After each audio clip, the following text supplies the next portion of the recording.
So adding Romania to this session. Sorry. No problem. Tried my best. No problem. Welcome, ladies and gentlemen.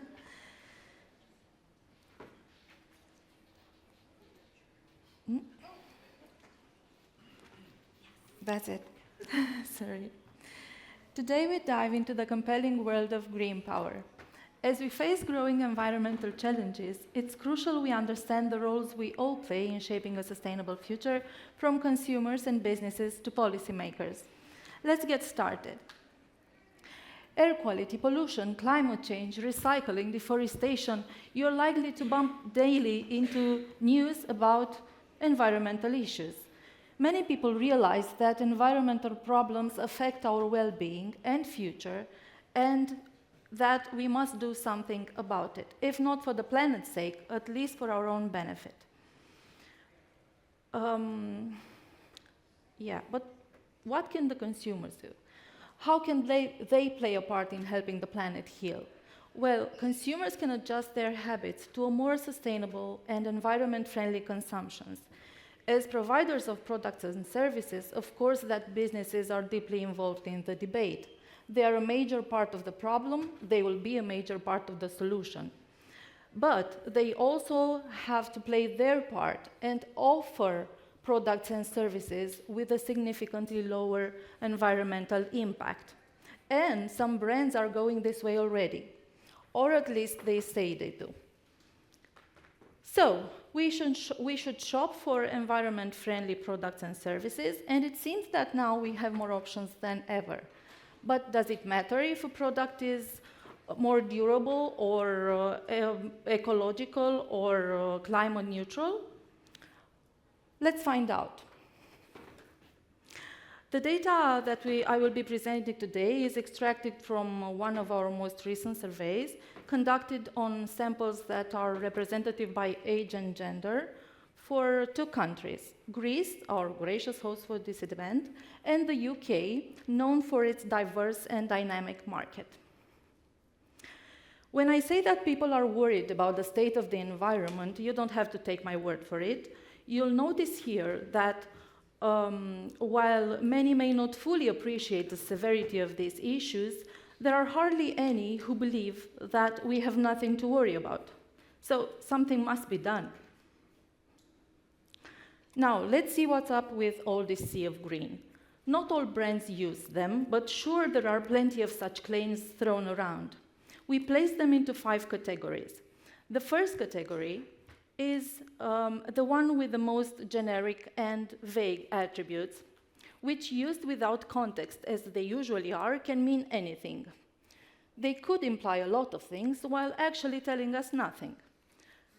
The terms in the second category are almost as vague, but at least they suggest a direct connection with the environment or climate. The third category is a bit more specific. They are all about, the terms included here are all about the inherent qualities of some products.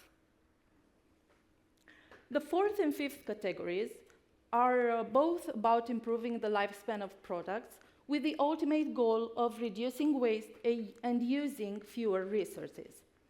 Moving on, we will focus on the third category, although our extensive report will touch on all of them.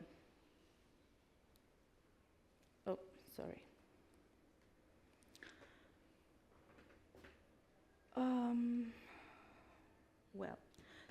So the third category, speaking about the third category, such attributes are often used about food and food ingredients, beverages, personal care and cosmetics, as well as for some clothing and even footwear. But is there any interest in natural, ecological, green, or organic products? Oh, absolutely. Many people prefer products labeled as such and actively search for brands that best fit the description. And there's a strong correlation between the preference and the hunt for the products that are most worthy of the name. But where does the appeal for the natural, ecological, green, or organic products come from? Well, food-related attitudes might have something to do with it. While many may treat dietary discipline with less than total commitment, nearly everyone acknowledges the importance of dietary choices. Our body is a temple. Of course, we pay close attention to what we eat and drink, and given that these attributes are often tied to healthiness when it comes to food and beverages, the considerable interest in such products comes as no surprise. In personal care and cosmetics, many brands are also embracing the natural, ecological, green, or organic trend. And there's a considerable audience responding positively to this kind of message. Many of us take care of the outside of our temples, not just the inside, and invest significant resources in body and skincare or makeup usage.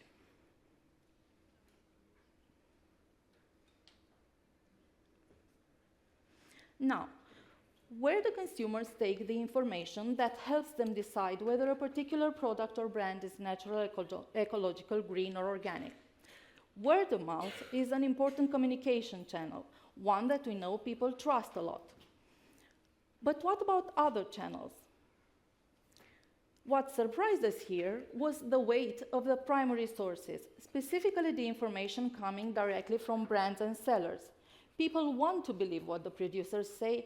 They have a lot of trust in brands, and if not outright trust, at least goodwill. I have to admit, we did expect a lot more skepticism. So, we've seen so far that there is plenty of interest in natural, ecological, green, or organic products. People talk about them, but it turns out that there's even more to it. Such products often command a premium, and even in these financially challenging times, many people vote for these versions, the natural, ecological, or organic versions, with their wallets. But are their trust and money always well deserved? Let's find out. It appears that many people are realizing that all these nice marketing messages are often just empty talk. It has happened to many. It has happened to me. It has probably happened to some of you as well at some point in time. The misleading claims triggered a lot of negative feelings, and I doubt that any brand would want such emotions as companions, because the trust in brand is the invaluable commodity that would take the biggest hit. And quite simply, you cannot have brand loyalty without trust. The European Union is taking decisive action. This January, the European Parliament passed a new directive to protect consumers from misleading marketing and product description, ensuring that products are indeed as reliable as they are advertised to be. This legislation is all about trust and transparency, and trust in the product description and advertising, with a strong focus on the repairability and durability of products. We think this is big. What do our respondents have to say about that? Well, most of them agree that this law is at least likely to lead to a better match between expectations and reality, lending more credibility to advertising and product description, and reducing the chance of those disappointments we talked about earlier. Now, you might have noticed I've been rather reserved about the differences between the UK and Greece, and this is simply because there is not much to highlight. Sure, the results are not identical, but the pictures they paint are quite alike, actually strikingly alike. We have people coming from two nations at the opposite ends of Europe with different economical relationships with the European Union, yet sharing the same overall perception about the experience they had with the green, repairability, or durability products. Without a doubt, this law addresses genuine concerns. As for what this means for the companies, the main point is straightforward.